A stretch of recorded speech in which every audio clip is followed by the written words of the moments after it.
Universitas Riau Kepulauan atau bisa disingkat dengan UNRIKA. UNRIKA merupakan universitas swasta pertama di Provinsi Kepulauan Riau. UNRIKA merupakan pengembangan dari Sekolah Tinggi Ilmu Ekonomi dan Sekolah Tinggi Teknik yang berdiri sejak tahun 1933 oleh Yayasan Perguruan Tinggi Batam. Saat ini, UNRIKA telah memiliki 5 fakultas, 14 program studi S1, dan 2 program studi S2. UNRIKA memiliki kampus di Jalan Pahlawan nomor 99 Batuaji, Kota Batam, dan kampus 2 di Palm Spring Blok A1 nomor 7-7A5 Batam Center. Apa itu teknik industri? Teknik industri adalah bidang ilmu yang mempelajari bagaimana mengoptimalisasi kegiatan manusia seperti produksi, pengelolaan dan ekonomi. Lulusan teknik industri nantinya bertanggung jawab atas optimalisasi praktis dari sistem produksi pabrik, proposal strategi, serta desain optimal manajemen perusahaan. Oke, selamat malam, salam sejahtera untuk kita semua. Perkenalkan, kami dari Universitas Riau Kepulauan. Kami dari Fakultas Teknik, Prodi Teknik Industri. Perkenalkan, nama saya Sally Betty Tania, nomor NPM 46. Saya sebagai moderator dan ini penyaji pertama. Nama saya nomor 3. Dan penyaji kedua. Nama saya Bayi Junior Tiwayanese, NPM 55. Penyaji ketiga. Nama saya Dinawati Sinaga, NPM 40. Dan penyaji keempat. Nama saya Rio Sudungan Takubolon, NPM 31. Oke, kami di sini akan menjelaskan tentang perkembangan teknologi di bidang kesehatan dari masa ke masa. Dan ini videonya. Pengertian teknologi. Teknologi adalah keseluruhan sarana untuk menyediakan barang-barang yang diperlukan bagi kelangsungan dan kenyamanan hidup manusia. Penggunaan teknologi manusia diawali dengan pengubahan sumber daya alam menjadi alat-alat sederhana. Perkembangan teknologi terbaru, termasuk diantaranya telepon dan internet, telah memperkecil hambatan fisik terhadap komunikasi dan memungkinkan manusia untuk berinteraksi secara bebas dalam skala global. Berbagai macam penerapan teknologi telah memengaruhi nilai suatu masyarakat dan teknologi baru seringkali mencuatkan pertanyaan-pertanyaan etika baru. Baik, saya akan menjelaskan tentang pengaruh kemajuan teknologi di bidang kesehatan. Teknologi informasi telah berkembang begitu pesat dan telah berdampak ke berbagai bidang kehidupan manusia, termasuk juga bidang kesehatan. Kemajuan dalam bidang kesehatan ini diakibatkan oleh kemajuan dalam bidang teknologi. Kemajuan teknologi di bidang kesehatan berkembang begitu pesat. Perkembangan teknologi tersebut dapat dilihat dari banyaknya perubahan sistem yang digunakan rumah sakit dari zaman dahulu hingga zaman sekarang. Zaman dahulu, sistem yang digunakan dalam bidang kesehatan lebih bersifat manual, sedangkan pada zaman sekarang, perubahan di dalam bidang kesehatan lewat paduan dengan teknologi telah menciptakan berbagai macam teknik pengobatan terbaru yang dulu tidak pernah terpikirkan sebelumnya. Secara umum, teknologi di bidang kesehatan yang mengalami perubahan begitu pesat, yaitu dalam hal penggunaan rekam medis. Rekam medis dengan berbasis komputer akan menghimpun berbagai data klinis pasien secara lengkap. Kemajuan teknologi lainnya yaitu adalah resep elektronik. Jika pada zaman dahulu, penulisan resep secara manual yang lebih memungkinkan adanya kesalahan. Pada saat ini, resep elektronik diharapkan dapat mengurangi kesalahan pembacaan oleh pihak yang lainnya, mengolah resep tersebut menjadi obat yang diberikan kepada pasien. Selain itu, adanya alat-alat canggih dalam bidang kesehatan yang berfungsi untuk menunjang dalam penanganan pasien seperti mesin USG yang dapat mendeteksi penyakit sejak dini, cangkok jantung, cangkok ginjal, dan perkembangan teknologi lainnya. Teknologi yang semakin berkembang tersebut menuntut realisasi yang berdampak positif terhadap kehidupan manusia, khususnya di bidang kesehatan. Baiklah, selanjutnya saya akan melanjutkan penjelasan dari rekan saya. Selain berdampak positif, penggunaan teknologi di bidang kesehatan juga berdampak negatif. Contohnya seperti penggunaan rekam medik secara elektronik. Kemudahan yang ada dapat menyebabkan kurangnya dan menurunnya aktivitas kerja dari tenaga kesehatan. Oleh karena itu, harus ada keseimbangan antara kemajuan teknologi dan tenaga kesehatan. Tenaga kesehatan harus memaksimalkan kinerja biaya yang diberikan, karena hal tersebut merupakan hal yang sangat penting. Tenaga kesehatan harus dapat menggunakan teknologi dengan benar dan beretika sehingga tidak melanggar hak dan privasi.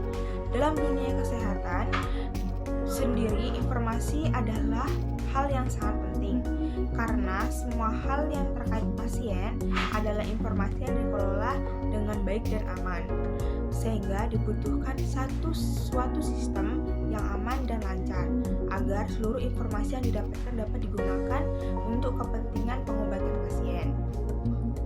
Dengan berkembangnya teknologi yang canggih, penyakit yang awalnya tidak diketahui obat serta penyembuhannya kini telah mudah untuk terdeteksi dan telah ditemukan berbagai pengobatan untuk tercapainya kesembuhan.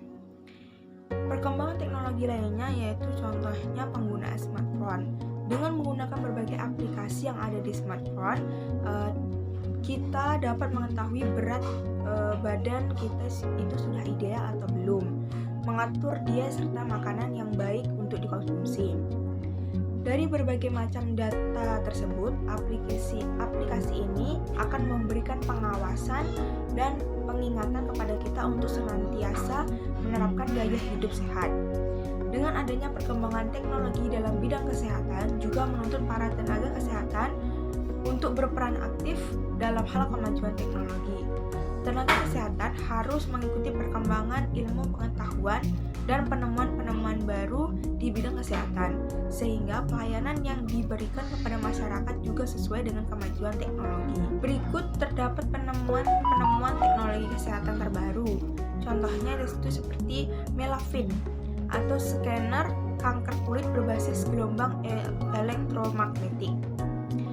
Alat ini berfungsi sebagai detektor yang mampu membedakan tai lalat dan yang tidak berbahaya dengan kanker kulit atau melanoma, sejenis kanker yang mematikan, menyerang kulit dan memiliki bentuk mirip tai lalat. Peralatan ini memanfaatkan teknologi fotografi dengan berbagai jenis panjang gelombang elektromagnet. Alat kedua teknologi kesehatan terbaru, yaitu aspirin elektrik. Alat tersebut berupa pemancaran sinyal listrik yang kecil yang dapat diimplankan pada karnial atau tengkorak, khususnya pada bagian rahang yang bergusi. Alat tersebut akan memancarkan impuls listrik yang akan memblokir sinyal sakit kepala yang dipancarkan oleh bagian sistem saraf yang disebut sphenoplatif ganglion atau SPG. Alat ketiga teknologi kesehatan terbaru, yaitu plester anti-diabetes. Eco Therapeutic, sebuah perusahaan yang menyediakan alat-alat kesehatan, berhasil mengembangkan plester anti-diabetes. Plester tersebut dapat ditempelkan pada kulit dan biosensornya akan mendeteksi perubahan biokimiawi pada kulit akibat fluktuasi kadar gula darah. Informasi yang dapat dikirimkan secara nirkabel menuju monitor khusus. Mudah bukan? Dengan plester anti-diabetes ini, Anda tidak perlu lagi berdarah-darah untuk menentukan glukosa dalam darah. Inovasi mendukung perkembangan teknologi di bidang kesehatan. Di era globalisasi yang ditandai dengan persaingan bebas di bidang ekonomi, suatu bangsa akan unggul bila ada kemajuan iptek. Inovasi teknologi merupakan bagian penting dalam kemajuan iptek. Bahkan dalam laporan World Competitiveness Index, inovasi merupakan pilar ketiga menentukan daya saing bangsa. Dalam inovasi obat dan alat kesehatan, pendekatan yang selama ini dianggap adalah tepat triple helix, pendekatan himpunan peneliti atau akademis, pemerintahan, regulator, dan bisnis atau industri farmasi.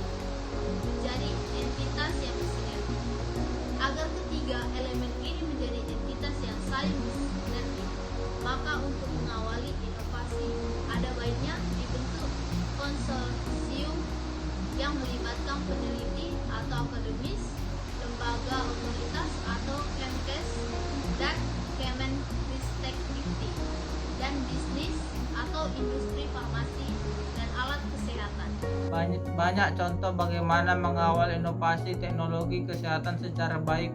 Untuk obat anti kanker, penemuan paclitaxel atau Taxol adalah contoh yang baik. Paclitaxel adalah obat kemoterapi untuk kanker payudara, hidung telur, paru, juga sarkoma Kaposi. Bahan aktif ini diisolasi dari tanaman sejenis pinus atau Taxus brevifolia di pantai timur Amerika Serikat. Sejarah pengembangan Taxol menunjukkan sinergisme yang bagus antara peneliti ilmu tumbuhan dari Amerika Serikat, Departemen Agrikultur, peneliti kanker dari National Cancer Institute di bawah NIH, dan industri farmasi Bristol Myers Squibb atau BMS. Senyawa kandidat anti kanker ini ditemukan oleh sarjana pertanian, kemudian dilakukan riset praklinik oleh lembaga riset kanker, dan setelah menjadi prototipe dikembangkan oleh industri farmasi melalui tahapan uji klinik yang baik. Prediksi teknologi di bidang kesehatan masa depan. Artificial Intelligence atau AI. AI atau Artificial Intelligence merupakan sebuah kecerdasan pembuatan yang dapat memungkinkan mesin untuk melakukan berbagai tugas atau fungsi layaknya manusia. Untuk bidang kesehatan sendiri, AI dapat diterapkan pada chatbot atau asisten virtual yang akan bertugas sebagai administrator maupun customer service. Selain itu, AI dalam bidang kesehatan juga dapat diterapkan pada diagnosis penyakit maupun pemeriksaan khusus. Bahkan sekarang sedang dikembangkan AI untuk robot dengan tingkat ketelitian yang sangat tinggi untuk membantu dokter dalam melakukan operasi bedah. Wearables atau perangkat yang dikenakan di tubuh, mungkin ini Anda sudah tidak asing dengan gelang pintar atau wearables, bukan? Ini juga merupakan salah satu perkembangan dari teknologi kesehatan. Gelang ini dapat berfungsi untuk memantau aktivitas fisik, menilai pola tidur hingga mengukur detak jantung pemakainya. Selain itu, gelang pintar ini juga bisa berfungsi untuk pemantauan real time pada pasien dengan risiko tinggi untuk menilai seberapa besar peluang terjadinya penyakit serius. Contohnya adalah seperti pemantau kadar oksigen dalam darah pada alat oximeter atau sheetmeter untuk mengukur jumlah kadar gula dalam darah dalam keringat bagi penderita diabetes. Perangkat medis berbasis augmented reality atau AR dan virtual reality atau VR. Teknologi telah bermanfaat bagi anak autisme untuk belajar menjelajah dunia, sedangkan bagi pasien Alzheimer maupun demensia membantu untuk memunculkan lagi ingatan di masa lalu dengan berbagai parameter. Sedangkan dalam pendidikan medis berguna untuk para calon dokter dalam mengasah keterampilan mereka dengan cara melakukan simulasi operasi yang rumit tanpa harus menggunakan manusia langsung. Blockchain. Mungkin bagi Anda yang sudah pernah mengganti rujukan dokter umum ke dokter spesialis, tentu sudah tahu betapa rumitnya mentransfer riwayat medis yang telah ada. Akan tetapi kini proses tersebut bisa dilakukan secara otomatis dengan menggunakan bantuan teknologi atau blockchain. Dengan begitu, dokter dapat melihat riwayat medis pasien dengan lebih mudah untuk memberikan perawatan yang lebih tepat bagi pasien. Oke, sekian dari kami. Terima kasih atas perhatiannya. Semoga video yang kami jelaskan bisa bermanfaat bagi kalian semua. Jangan lupa untuk ditonton, di like, subscribe, dan komen. Dadah.